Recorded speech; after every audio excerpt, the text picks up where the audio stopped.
I'm going to show you how to make this amazing expandable cannon that will fire fireballs, arrows, whatever you want. Don't you go anywhere.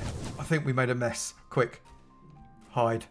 Hello everyone and welcome to another episode from me, Avomance. Today, we're having a little bit of fun because we are going to be making some cannons. Specifically, castle wall cannons that you can blow stuff up with or just shoot stuff from automatically. Like I said, this bit's a bit of fun.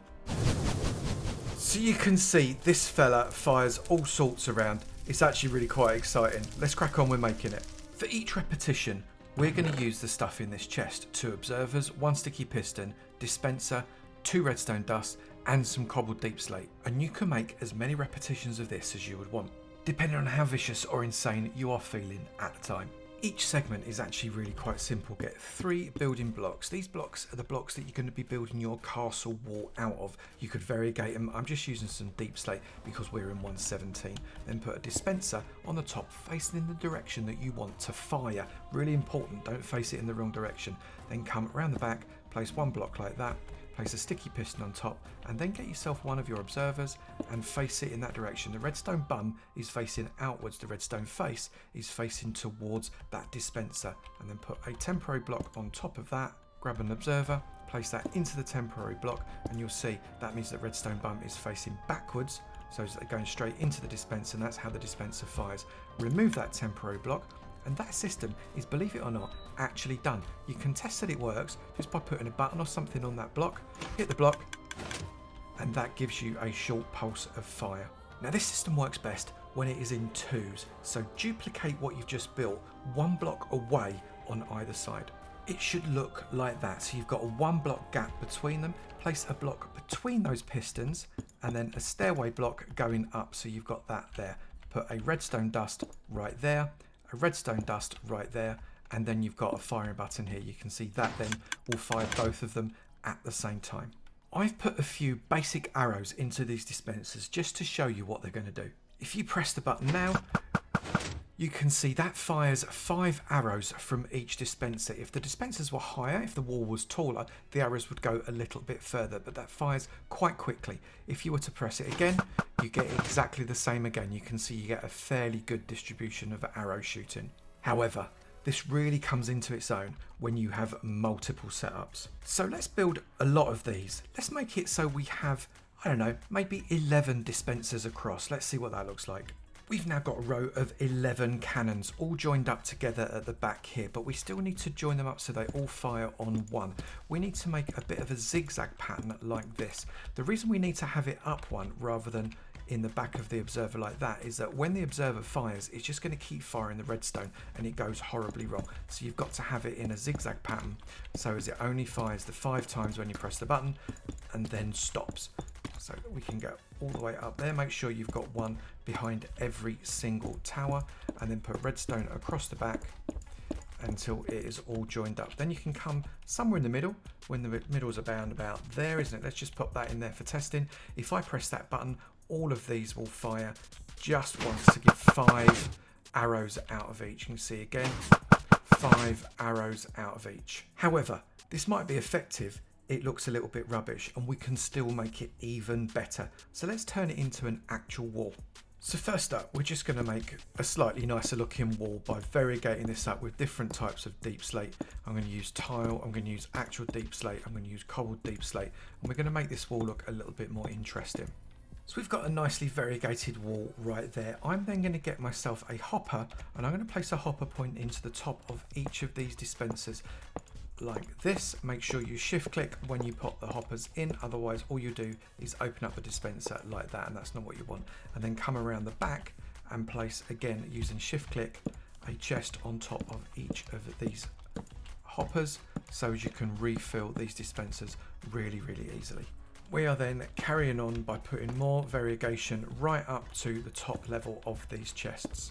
Once we've done that, we're going to place steps all the way along the top so as it looks like a crenellation on the top of a castle wall. It also means that you can open up the chest because a step is a transparent block and the chests don't mind opening when they're underneath it.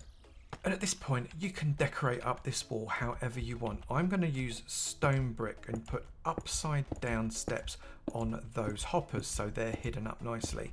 I'm then going to put the right way round stone bricks so as they cover up those chests so you can't see those either. And then I'm going to repeat on the level of the chests, upside down stone bricks, so you get a complete variegation there. And then underneath here, we are going to put just an outcrop of a little bit of deep slate like that. And then I'm going to get some wall, and I'm going to bring the wall up in between each of these just to create a bit of depth on this castle wall. It also means it's not easy for anything to scale up the outside, which is what you want with a castle wall. Now, depending on how you're going to incorporate this into a build, you should lock off these bits here as well and make sure that you've got a decent wall all the way up to the edge of the crenellation on both sides. And don't forget to lob in a torch every now and again just to light up that underside. You don't want mob spawning. Now, you don't want all of this exposed to the air. It could go rusty and you could fall in very easily. So give yourself a double row. I'm using dark oak. It doesn't have to be dark oak. You can use whatever block you want. You could use more stone. You could use wool if you really wanted to. That would be absolutely fine. It's entirely down to you what block you put in here. But this is kind of your gangway that you can then walk along and look out over your crenellations. And then on the back here, one block up, place another row of exactly the same block all the way to the back. And then when you come to the middle, you can place your button right there. That makes your button very accessible when you're walking along your gangway. And when you press that, that shoots out all of those arrows for you. If you want to, you can even block in the back until you end up with something that looks a little bit like this. Obviously, you can decorate this up however you would like. You can even maybe put some bushes in there, a little bit like that. Now, as I've already demonstrated, this will shoot arrows as far as the height of the walls will allow. So for example, if I just bash that there, you can get arrows going out a little way out. So if you've got marauders fairly close to your walls, this is actually quite effective to do it that way. What you can do is you can switch out that button for a lever. Throw the lever and it is a continual firing system, which is often a lot of fun. However, we can make this even more interesting, because these are dispensers, and that means they're going to fire anything you want them to, and that could include firework rockets or maybe fire charges. On my life, let's do it with fire charges. I've put some fire charges into each and every one of these chests, and that means that is going to load up our dispensers ready. No matter what we put into these chests, that is what will load up into those dispensers. It means you can change your ammunition as much as you want. It's basically a very flexible death machine. What we're going to do is we're going to fire off just 5 fire charges from each of these cannons to see what happens. So I'm going to press the button, we're going to fire it off, and those fire charges go a lot further than the arrows do, which is absolutely brilliant. And if we go along and actually chase these, you can see, look, oh, there's a few chickens that got lucky. If we go along and chase up these fire charges, you can see we even hit the village. Oh, this has got some potential.